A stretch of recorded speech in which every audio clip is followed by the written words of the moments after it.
Hi guys, welcome to Soulful Sunday. For the last few weeks we've been talking a little bit about domestic violence, and the stats are telling us at the minute that during COVID domestic violence is up 25%, which is quite a lot. And for any of you out there that are living in domestic violence, I just want you to know I see you and I hear you and you do matter.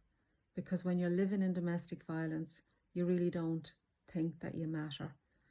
And that keeps us stuck. So today I want to talk to you about why we blame ourselves when we find ourselves in a situation like that. And domestic violence is not just about physical violence.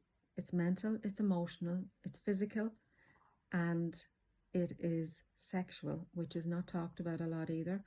And it's one of the most embarrassing things that I ever found myself talking about. But I needed to do it. And one of the reasons that I blamed myself for it was because I was told it was my fault. And I'm sure I'm not the only one that was told it was my fault.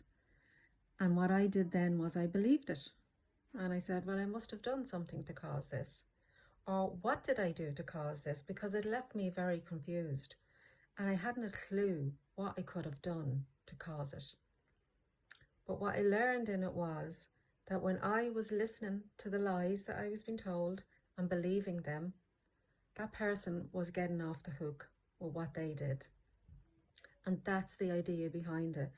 If they can get the focus off what's going on and put it onto us, then they don't need to take responsibility, because we take responsibility for them, and we question ourselves and we second guess ourselves and we try to turn ourselves inside out, wondering what it is that we could have done to cause this. And I'm here today to tell you, you did absolutely nothing to cause it. You did absolutely nothing. So let that sink in. If you are a victim of domestic violence or have been in domestic violence, it was never your fault. It was never your fault. It was the fault and the blame and the responsibility lies with the person that committed the crime. And yes, I call it a crime because it's a crime against you. It was a crime against me because it's not okay. It's not okay. The second reason that we blame ourselves is because underneath it all, we're so broken down that we take it on and we just have no self-worth. We have no self-esteem. Everything about ourselves is on the floor. And again, when we are focusing on ourselves and looking to see why and how this happened, the focus is off what is actually going on. And that's the idea. That's the plan. That's what they want us to do.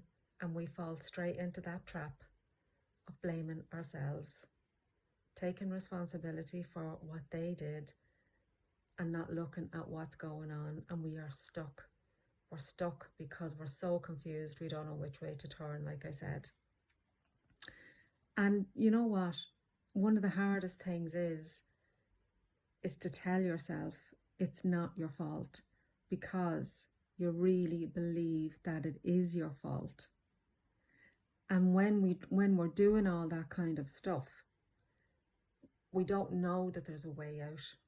We don't see a way out because we're too busy being in the place that we're in, trying to avoid maybe a slap, a kick, having to answer for every penny if it's financial abuse. And then the sexual abuse in marriage is something else. It's just something else, and it's rarely talked about. But a lot of us have experienced it. And the shame that goes along with experiencing domestic violence in any shape or form really touches your soul. And when you become ashamed and embarrassed about it, like I did, then you don't speak about it. Because behind it, I was saying to myself, well, if I caused it, how can I tell somebody that I made somebody that angry and they reacted that way? I couldn't do it. So I stayed silent and I didn't tell anybody until I couldn't go on anymore. And for me, the right thing to do was to leave. And it may not be the right thing for you to leave. I don't ever tell anybody to leave a relationship. It's entirely up to you. But I would encourage you to seek help for yourself. that's what I do encourage you to do. So that's it for today's Soulful Sunday. It was never your fault. There's nothing that you could ever have done to cause somebody to treat you badly. And it's never, ever okay for anyone to put their hands on somebody without their permission. And no one is ever going to do that. So it's always, always wrong. It's always wrong. It's never your fault. It never was your fault. So please, if you found this helpful, share it.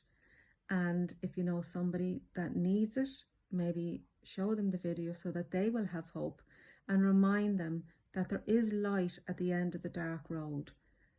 And I know that because I am a living survivor of domestic violence, and you can too. When you know that the time is right, you will get up and you will start looking after yourself. When you get it deep here in your heart and you know, I didn't cause this. There's nothing I did to cause this. And even that in itself may make you want to take a breath, because the fear and anxiety that's in us when we're believing what we're being told takes a while for us to lose it. But believe me when I tell you, it's not your fault, and it never was. I hope that's helpful for today. And as always, take care of yourself first and take care of each other.